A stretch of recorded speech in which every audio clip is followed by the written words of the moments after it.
কিভাবে নীরবতা আত্মজ্ঞান, সেলফ নলেজ বা নিজের ভেতরের সত্তাকে আবিষ্কার করতে সাহায্য করে। এই বিষয়ে বিস্তারিত আলোচনা করা হল। 1. নীরবতা ও আত্মজ্ঞান, সাইলেন্স অ্যান্ড সেলফ নলেজ। নীরবতা হলো আয়নার মতো, যা আমাদের বাইরের জগতের শব্দ সরিয়ে আমাদের ভেতরের সত্যকে দেখতে সাহায্য করে। এই অডিওবুক অনুসারে নীরবতা নিম্নলিখিত উপায়ে আত্মজ্ঞান অর্জনে সহায়তা করে: মনের ভেতরের কোলাহল হ্রাস, রিডিউসিং ইনার নয়েজ, চিন্তার স্বচ্ছতা। যখন আমরা কথা বলি না বা বাইরের শব্দ শুনি না, তখন আমাদের মন বাইরের উদ্দীপনা থেকে বিচ্ছিন্ন হয়। এই নীরবতা মস্তিষ্ককে ডিক্লাটার করার সুযোগ দেয়। ফলে চিন্তাগুলি আরও স্পষ্ট ও গোছানো হয়। অপ্রয়োজনীয়তা দূরীকরণ। আমরা প্রায়শই সমাজের চাপ বা অভ্যাস থেকে অপ্রয়োজনীয় চিন্তা করি।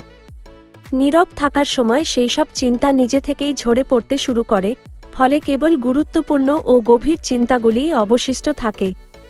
সত্যিকারের আবেগ আবিষ্কার, ডিসকভারিং ট্রু ইমোশনস। পলায়ন বন্ধ। বেশিরভাগ মানুষ কথা বলা বা অন্য কাজে ব্যস্ত থাকার মাধ্যমে তাদের আসল আবেগ, যেমন ভয়, উদ্বেগ বা হতাশা থেকে পালাতে চায়। নীরবতা সেই পলায়নের পথ বন্ধ করে দেয়। গভীর সংযোগ।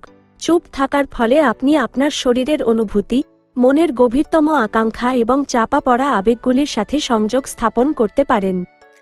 আপনি বুঝতে পারেন, আসলে আমার কেমন লাগছে বা আমি আসলে কি চাই।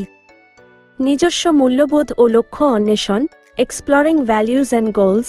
উদ্দেশ্যের স্পষ্টতা। নীরবতা আপনাকে জীবনের সবচেয়ে গুরুত্বপূর্ণ প্রশ্নগুলির উত্তর খুঁজতে সাহায্য করে। আমার জীবনের আসল লক্ষ্য কি? আমি কার জন্য এবং কিভাবে বাঁচতে চাই? আমার মূল্যবোধ, ভ্যালিউস কি যা আমি কখনো আপোস করতে চাই না? ভেতরের কণ্ঠস্বর। নীরব থাকার সময় আপনার ভেতরের প্রজ্ঞা বা ইনটিউশন জোরালো হয়।